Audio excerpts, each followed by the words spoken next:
Moi boas amigos, son o doutor Simón Pardiñas, especialista en periodoncia, cirurxía e implantoloxía. Hoxe imos falar sobre o bruxismo.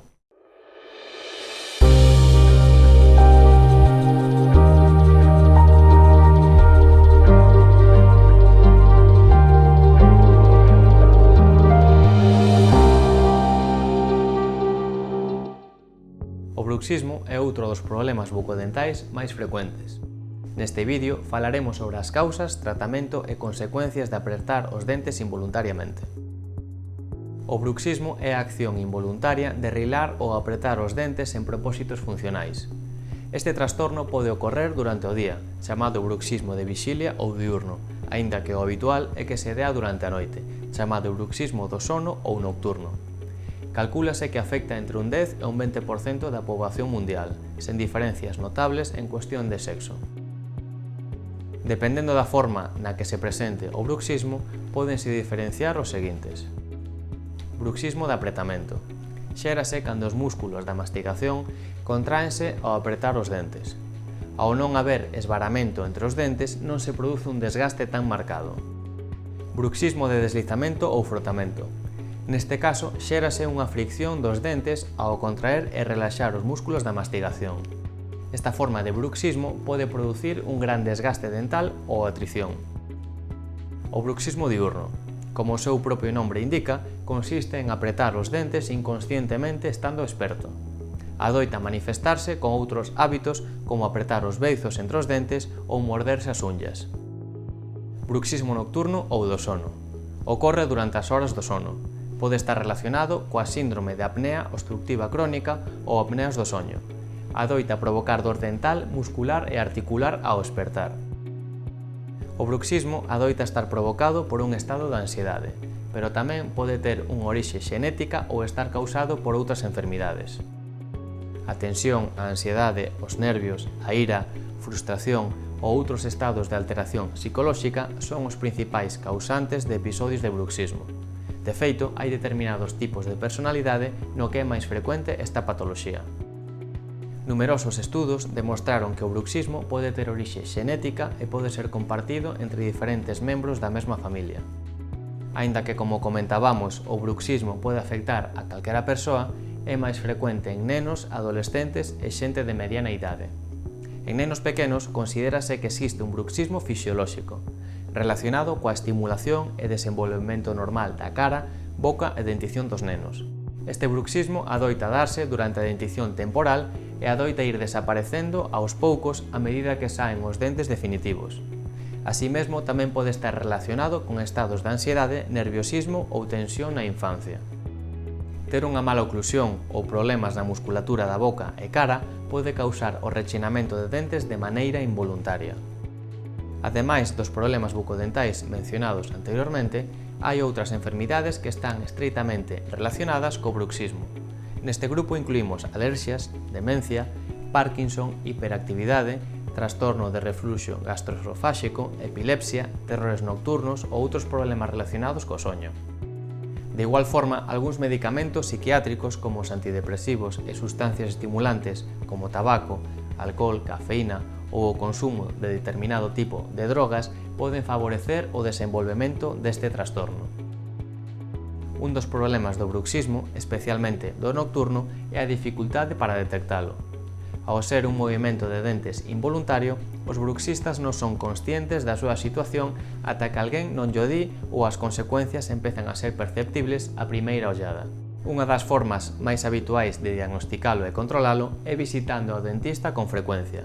Un profesional odontolóxico cualificado pode percibir este problema nunha exploración rutineira. Aínda que o bruxismo pode ser leve, esporádico e non ter consecuencias, nos casos máis graves pode conlevar bastantes problemas como son desgastes, roturas, sensibilidade dental, dores musculares, dores de mandíbula, de oído, de cabeza ou trastornos do soño. Aínda que hai distintos tipos de desgastes, o bruxismo provoca a chamada atrición dental, que é un desgaste das superficies dentais debido a un contacto entre elas. En casos avanzados, o bruxismo pode acabar provocando fracturas dentais, aplanamiento ou disminución significativa do tamaño dos dentes, fraccións dentais e afectación da pulpa dental ou nervio. Rechinar os dentes pode deteriorar o esmalte, que é a principal capa protectora dos dentes. Co tempo, isto pode derivar nunha maior sensibilidade dos dentes ao frío e a calor, ou mesmo dor. O bruxismo nocturno está moi conectado con outros trastornos do soño. Así pois, os pacientes apretadores poden ser máis propensos a roncar ou mesmo as apneas do sono, que son esas pausas na respiración mentras dormimos. O insomnio tamén está moi conectado con esta situación. Un dos síntomas máis evidentes de padecer bruxismo é despertarse frecuentemente con dor na mandíbula, pescozo, oído ou cabeza. Isto débese a que estes movementos involuntarios poden sobrecargar a articulación temporomandibular, que é a articulación situada en cada lado da mandíbula que nos permite falar e masticar. Co tempo, isto pode mesmo derivar nunha disfunción da articulación temporomandibular ou xerar contracturas, sobrecargas ou mesmo lesións noutras partes do corpo. De feito, tratar o bruxismo é especialmente importante en deportistas de elite, xa que pode aumentar o risco de lesión. Agora que xa temos claro que é o bruxismo, que o provoca e que consecuencias ten, é o momento de profundar sobre os tratamentos para este trastorno bucodental. Hai que ter en conta que, en algunhas ocasións, o problema pode desaparecer por sí só, polo que non é necesario ningún elemento engadido. Pero en casos de bruxismo crónico hai que tratar de recuperar unha correcta oclusión. Unha mala forma da mordida pode xerar contactos indeseados entre os dentes á hora de abrir e pechar a boca. Estes contactos prematuros poden desencadear episodios de bruxismo. Cando o bruxismo é consecuencia dunha maloclusión dental, será necesario realizar un tratamento de ortodoncia que permita recuperar a oclusión normal e evitar o bruxismo. Para iso, o principal é realizar un correcto diagnóstico craniofacial en 3D. Unha das posibles solucións para diminuir os efectos do bruxismo é facer un protector bucal ou férula de descarga, que é un dispositivo de plástico ou resina que se coloca entre os dentes e que axuda a protexer os dentes e as articulacións temporomandibulares. Hai que ter en conta que as férulas tratan os síntomas, como son o desgaste dental, a sobrecarga da TM, etc., pero non elimina as súas causas. Para fabricar as férulas de descarga, tómanse uns moldes ou escaneados dixitais da boca para poder estudar o caso, para a continuación preparar o dispositivo axeitado a cada dentadura. O paciente pode utilizar durante o día, durante a noite ou ambas, dependendo da intensidade do bruxismo e das recomendacións do odontólogo. Un especialista en fisioterapia da articulación temporomandibular pode axudar a descontracturar e relaxar os músculos masticatorios, diminuindo así o cansanzo muscular e a dor de cabeza. Ademais, tamén pode ensinar a realizar unha reeducación postural. Ademais dos tratamentos anteriormente mencionados, hai que ter en conta que se o bruxismo provocou xa un grave desgaste dos dentes, o odontólogo pode ter que remodelar as superficies de mastigación dos dentes. Para elo pode ser necesario colocar restauracións con incrustacións, coroas, etc., para reparar o dano e recuperar a estrutura dental perdida. Aínda que non se adoita recorrer a medicación para tratar este problema, algúns profesionais poderían recomendar o uso de relaxantes musculares ou medicamentos contra a ansiedade e a tensión. Nalgúns casos graves, pódese aconsellar o uso de inxeccións de botos nos músculos da mastigación para controlar este trastorno.